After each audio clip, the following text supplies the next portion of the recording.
Sortir du charmant petit restaurant, traverser le parking, les oliviers, la route, et grimper la petite côte vers la masse de l'abbatiale et les ruines.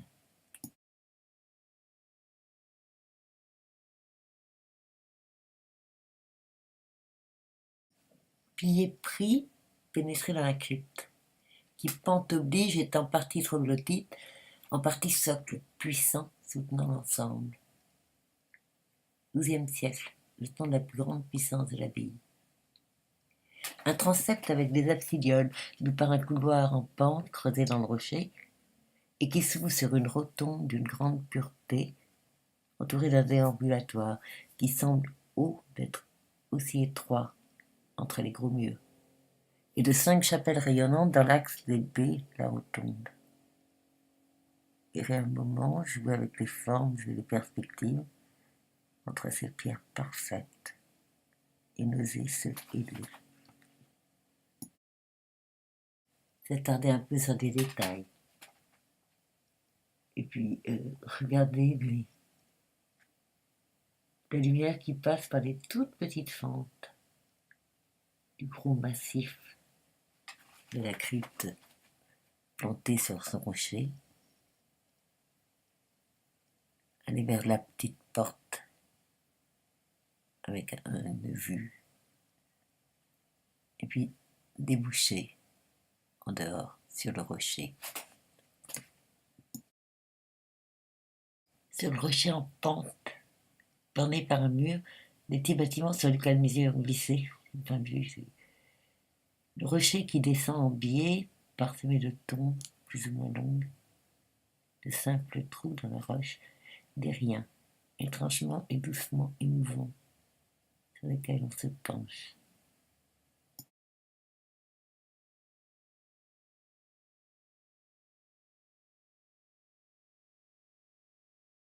Et puis chercher son équilibre, se redresser, se retourner vers l'abside de l'abbatiale, qui surmonte le mur épais de la crypte, les profondes embrasures des fenêtres, comme des arcades sourcilières.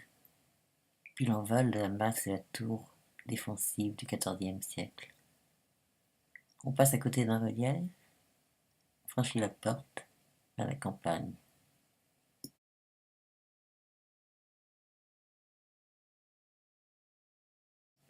Vers la campagne que l'on domine, à laquelle on descend par un petit escalier, ouvre une terrasse à un endroit où l'on voit l'herbe verte, et les chevaux blancs que ma sœur tenait à avoir en souvenir et que j'ai très mal photographié.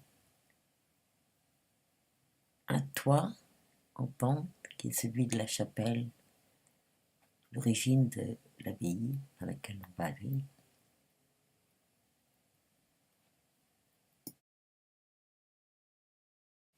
Et puis en croisant une troupe très gentille de touristes allemands qui étaient à peu près les seuls avec nous, remonter de ce jardin, ce petit coin presque de jardin, avec les coquelicots et nos terres d'herbe,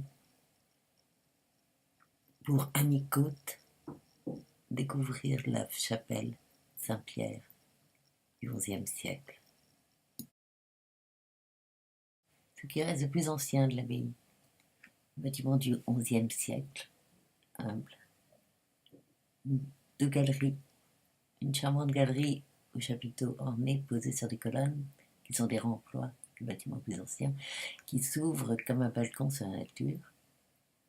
Et puis l'autre galerie, la partie la plus ancienne, creusée dans le rocher, des murets qui épousent la voûte sommairement creusée, le sol qui est le rocher usé et troué, un petit cœur.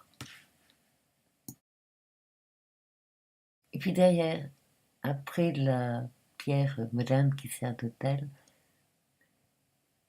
un trou, une espèce de petite galerie très étroite. J'avais très envie de la suivre pour voir sur quoi ça débouchait, mais les autres avaient disparu, alors je suis ressortie. Remonter vers le cimetière, et puis errer un peu entre la campagne que l'on surmonte et les ruines au-dessus, regardant en aimant et sans essayer vraiment de comprendre, parce qu'en même temps je cherchais, arrivé jusque la grande arche pour le bâtiment des Meuristes, et puis à l'entrée du cloître, les retrouver, se retrouver et se requitter.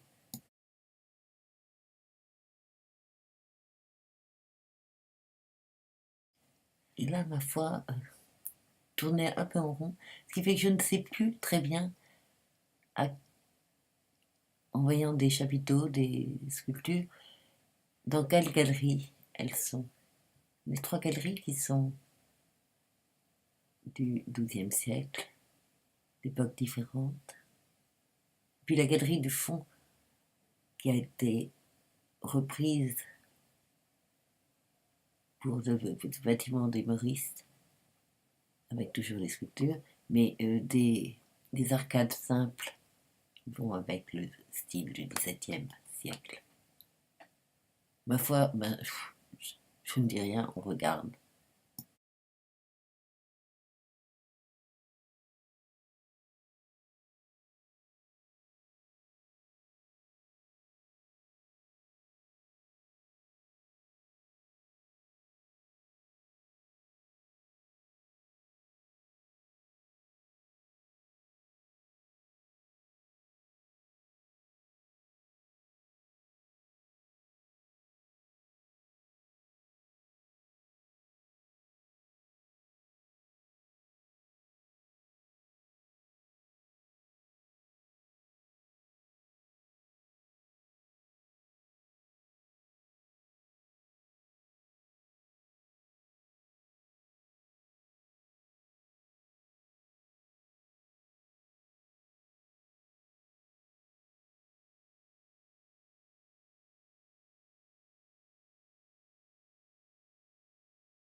Et puis la Bastille, la majesté, l'ampleur du haut vaisseau de la nef, écourté, de travées au lieu des 5 prévus, la beauté des pierres nues, transept court et étroit, la simplicité savante de la voûte du large chœur, les petites fenêtres à cause du vent, et pourtant la beauté de la lumière.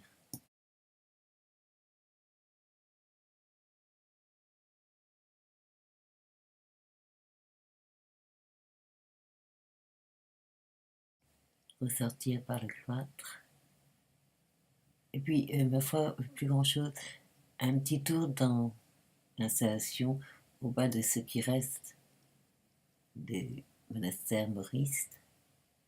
Puis on a tourné un peu, regardé, en restant au bas de la tour et sur les terrasses, la campagne autour. La vue était très belle, et puis on est parti.